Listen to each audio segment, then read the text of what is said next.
Classification of programming languages. तो programming languages जो main हैं, जो हमने पढ़नी है, वो कौन कौन सी हैं?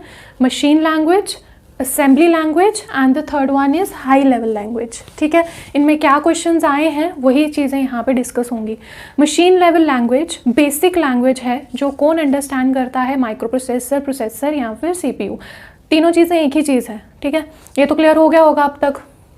Machine level language, language understood by computer. Computer भी बेसिकली क्या? कंप्यूटर में basically is micro processor, processor जो हम कहते हैं, या फिर सीपीयू, तीनों चीज़ें एक ही हैं। ठीक है, तो ये समझता है मशीन लैंग्वेज, जिसको हम और क्या क्या नामों से जानते हैं? Binary machine language, that is in the form of 0 and 1। ठीक है, लो लेवल लैंग्वेज भी बोलते हैं, क्योंकि जब हमने फर्स्ट चैप्टर पढ़ा था इंट्रोडक्शन टू कंप्यूटर, तो वहाँ पे हमने पढ़ा था ना फर्स्ट जनरेशन में कौन सी भाषा यूज़ हो रही थी? लो लैंग्वेज, मशीन या फिर binary.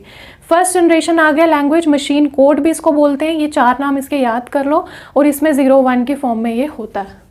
Then second one is the assembly level language. तो असेंबली लेवल लैंग्वेज जब हम यूज़ करते हैं, ए से असेंबली, ए ई, ऐसे याद रखना इसको, ए ई। ठीक है, ए याद रखना, ए मैकेनिकल के फॉर्म्स निकले हैं ना, ए याद रख लो। ठीक है, क्या याद रखना है? ए।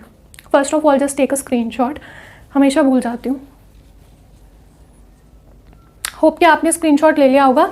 ए मैकेनिकल के ही फॉर्म्स निकले ना, तो ए याद रखना, ए ई। तो असेंबली लेवल में एम्बेडेड सिस्टम्स आते हैं। एम्बेडेड सिस्टम हो गए, स्मार्ट वॉच हो गई, वॉशिंग मशीन हो गई, जिसमें छोटे छोटे माइक्रो प्रोसेसर लगे होते हैं जो काम करते हैं। फ्रिज हो गया, ठीक है, रेफ्रिजरेटर में भी एक प्रोसेसर लगा है ना, जो उसको बता रहा है किस तरह से काम करना है, कितना करना है। वॉशिंग मशीन ने 4 राउंड ले लिए, लाइट चलेगी, उसको 8, जैसे फॉर एग्जांपल वॉशिंग मशीन है, उसको 8 राउंड्स लेने थे टोटल। सब वॉशिंग मशीन में डिफरेंट होता है, इसको 8 लेने थे। इसने 4 राउंड लिए, बिजली चलेगी, ये वहीं रुक गया। फिर जब बिजली आई तो इसने जो 4 ले लिए थे वो थोड़ी ना दोबारा से लिए, अब जो रिमेनिंग 4 थे ये वो लेगा। तो ये प्रोसेसिंग कहाँ हो रही? एक छोटा सा माइक्रो प्रोसेसर होता है एम्बेडेड सिस्टम्स के अंदर। हमारी स्मार्ट वॉच हो गई, फ्रिज हो गया, वॉशिंग मशीन हो गई, इन सब में ये। तो assembly level language, assembly level language जो है, इसको कन्वर्ट कौन करता है? असेंबलर। अब माइक्रो प्रोसेसर को तो समझ नहीं आती ना बड़ी बड़ी भाषाएं, उसको सिर्फ समझ आएगी हमारी सिंपल भाषा, बाइनरी या फिर मशीन लैंग्वेज। उसको कन्वर्ट कर रहा है असेंबली लेवल लैंग्वेज में, कन्वर्जन हो रही है असेंबलर के हेल्प से। ये क्वेश्चन आता है। और हाई लेवल लैंग्वेज, एच से हाई और एच से ह्यूमन, तो ह्यूमन अंडरस्टैंडेबल लैंग्वेज। अब हाई लेवल लैंग्वेज को बाइनरी या मशीन लैंग्वेज में जो माइक्रो प्रोसेसर समझता है, उसको कौन कन्वर्ट करता है? कंपाइलर या इंटरप्रेटर। इन दोनों के बारे में अभी हम इसके बाद पढ़ेंगे। हाई लेवल लैंग्वेज, तो एच से हाई लेवल लैंग्वेज, एच से ह्यूमन, तो language closer to human language. ठीक है, लैंग्वेज जो ह्यूमन लैंग्वेज के बहुत ज़्यादा क्लोज है, तो उसको उतना ही ज़्यादा प्रोसेसिंग चाहिए होगी ना कन्वर्जन के लिए इनटू मशीन लैंग्वेज। अब यहाँ पे हाई लेवल लैंग्वेज कौन करते हैं इस्तेमाल? ये जो कंप्यूटर सॉफ्टवेयर इंजीनियरिंग करते हैं, जितनी वेबसाइट्स डिज़ाइन होती हैं, ठीक है, कोडिंग होती है, देन एप्लीकेशंस बनती हैं, चाहे वो टीचिंग एप्लीकेशन हो गई, ठीक है, ये सारी चीज़ें, जैसे वेबसाइट डेवलप करते हैं, जैसे परचम क्लासेस है, उन्होंने अपनी वेबसाइट बनाई हुई है, ठीक है, तो ये सारे काम कौन करता है? हाई लेवल लैंग्वेज सीखते हैं लोग। बट ऐसा नहीं है कि सारी की सारी, सिर्फ कोई एक लैंग्वेज सीखो अच्छे से और उस पर फिर वर्क करके अच्छे से कोडिंग करके फिर आप चीज़ें कर सकते हो। अगर आपने जावा सीखनी है, सिर्फ जावा सीखो, पाइथन सीखनी है पाइथन, C++ सीखनी है तो C++।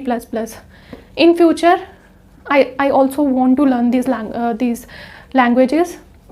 मैं जावा सीखूंगी, ठीक है। तो जावा में क्या है, क्योंकि आई जस्ट वांट कि अपनी वेबसाइट या ऐप जो है, आई विल ट्राई कि मैं खुद से ही बनाऊँ इन फ्यूचर में। तो जावा, पाइथन, C++। अब जो जावा है ना, जावा मेनली मोस्टली जितनी भी वेबसाइट्स बनती हैं, जैसे आपको ये नोट्स होते हैं, PDF होती हैं, परचम क्लासेस जो रीचा मैम है वो डालते हैं ना अपने नोट्स वहाँ पे अपनी वेबसाइट में परचम क्लासेस में। तो वो जैसे आप गूगल पे डालते हो parchamclasses.in, तो वहाँ पे आपको नोट्स मिल जाते हैं आपके। तो वही हो गई वेबसाइट, बहुत सारी चीज़ों के लिए यूज़ होती है, टीचिंग के लिए, एप्लीकेशन ऑल्सो, गेमिंग के लिए होती है, एप्लीकेशंस होती हैं, ठीक है। आप प्ले स्टोर से ऐप डाउनलोड करते हो, दैट इज़ बेसिकली एप्लीकेशन। अब वो एप्लीकेशन कैसे डेवलप होती है, तो वो कोडिंग से होती है। पाइथन जो लैंग्वेज है वो आ जाती है आपकी एप्लीकेशन डेवलपमेंट के लिए। अब कुछ ऐसी भी लैंग्वेजेस होती हैं जिसमें एप्लीकेशन डेवलपमेंट, ऐप डेवलपमेंट बहुत अच्छी तरीके से होता है कि उसमें हैंग नहीं होता है चीज़ें, ठीक है, बहुत फास्ट वर्क करती है। आपने बेसिक ऐप देखी होगी तो उसमें कई बार हैंग हो जाता है, PDF नहीं ओपन होती है, मॉक टेस्ट नहीं अच्छे से अटैम्प्ट हो पाते हैं, तो वो बेसिकली लैंग्वेज प्रॉपर नहीं होती है, ठीक है। तो वेबसाइट के लिए मेनली रहता है जावा, पाइथन आ गया ऐप के लिए जावा पाइथन दोनों ही वर्क करता है, देन C++। तो ये सारी हाई लेवल लैंग्वेजेस हैं। कंप्यूटर सॉफ्टवेयर इंजीनियर्स हो गए, वेबसाइट डिज़ाइनर्स हो गए, ऐप डेवलपर्स हो गए, तो यही भाषाओं के थ्रू बनाते हैं चीज़ें।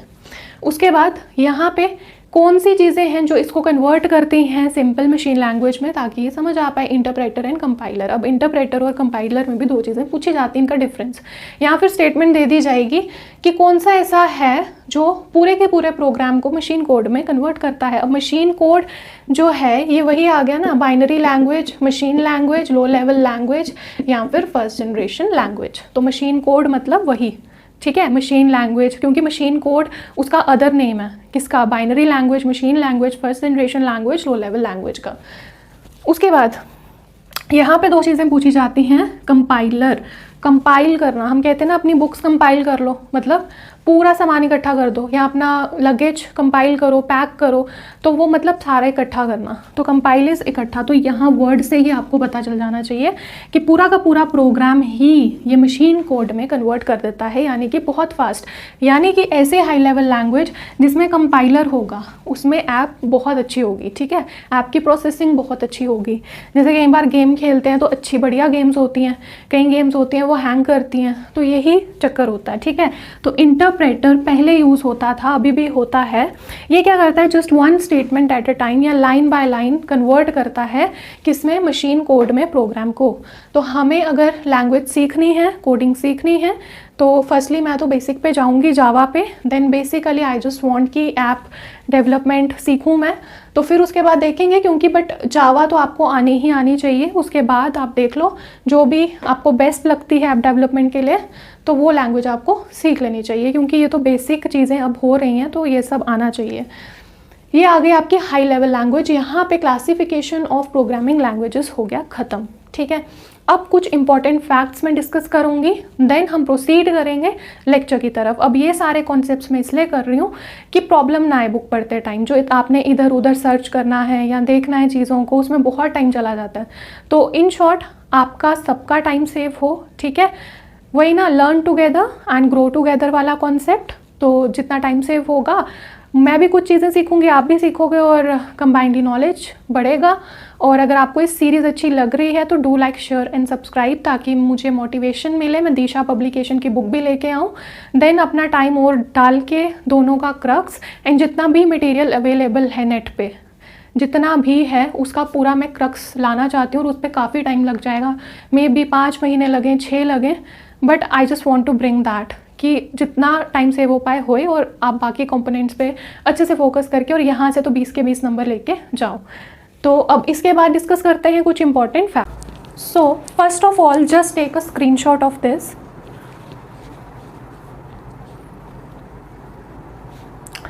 तो आपने स्क्रीनशॉट ले लिया होगा। यहाँ हम डिस्कस कर रहे हैं इंपॉर्टेंट फैक्ट्स और फैक्ट्स टू रिमेंबर, ठीक है। ये 9 फैक्ट्स हैं जो बहुत इंपॉर्टेंट हैं अगर हम 2 चैप्टर्स की बात करें, introduction to computer and computer architecture तक। उसके बाद जो हमने शुरू करना है वो कौन सा चैप्टर है, वो होगा कंप्यूटर कंपोनेंट भी आप कह सकते हो, कंप्यूटर हार्डवेयर भी बोल सकते हो, और इनपुट आउटपुट डिवाइसेस भी बोल सकते हो, ठीक है।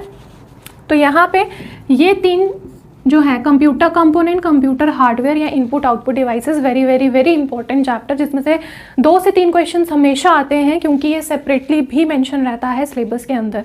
चाहे आप SI फाइनेंस की बात कर लो, जिसका 2 साल से पेपर नहीं हुआ है, अगर आप चाहते हो कि उस पर मैं कंप्लीट प्लेलिस्ट लेके आऊँ, कंप्यूटर, JNK, GK, एनवायरनमेंट, तो कीप सपोर्टिंग मी गाइस, ठीक है। ज़्यादा से ज़्यादा शेयर करिए मेरी वीडियोज़ को अगर आपको कंटेंट अच्छा लगता है तो, ठीक है, ताकि मैं SI फाइनेंस का जो है, क्योंकि मुझे लगता है कि अगले साल तक ही होगा उसका पेपर, तो उस पर मैं बिल्कुल सिलेबस टॉपिक वाइज कितना पढ़ना है, कितना क्या है, वो सारी चीज़ें मैं पूरी प्लेलिस्ट जो है SI फाइनेंस की डाल दूँगी, ठीक है, पूरा इसी तरह जिस तरह ये लेक्चर्स आ रहे हैं, कोई ऊपर नीचे नहीं होगा। कंप्यूटर, J&K, देन आपका आ गया जर्नल अवेयरनेस वाला सेक्शन, जर्नल साइंस हो गया, उसमें प्रॉपर नोट्स भी मैंने बनाए हुए हैं जर्नल साइंस के भी। तो अगर आप चाहते हो कि SI फाइनेंस जो एग्ज़ाम है उसकी प्लेलिस्ट में डालूँ तो कीप सपोर्टिंग मी गाइस। तो यहाँ पे ये चीज़ें भी पूछी जाती हैं। स्टैटिक के लिए बहुत इंपॉर्टेंट होता है कि लिटरेसी डे जो है, वर्ल्ड लिटरेसी डे क्या है, कब है, किस डेट पे है, उसकी थीम क्या रही। अब जैसे 20 की थीम थी ये, अब जब आप पेपर देने जाओगे तो आप रिसेंट वाली थीम देख के जाना कि कोई ऐसी चीज़ न्यूज़ में तो नहीं है। मैंने आपको एश्योरेंस दी थी कि मैं पूरा जो रिसेंट अभी चल रहा है पेपर्स का वैसा ही पढ़ाऊँगी, और प्लस जो क्वेश्चंस आए हैं वैसा पढ़ाऊँगी लास्ट 2 ईयर्स में, प्लस करंट भी पढ़ना है। चाहे वो J&K का है, वहाँ भी मैंने करंट करवाया है और करवा रही हूँ, और यहाँ भी मैं करंट बेस्ड कंप्यूटर करवाऊँगी, क्योंकि 2 से 3 क्वेश्चन करंट बेस्ड भी आते हैं। थीम 2020 की क्या है?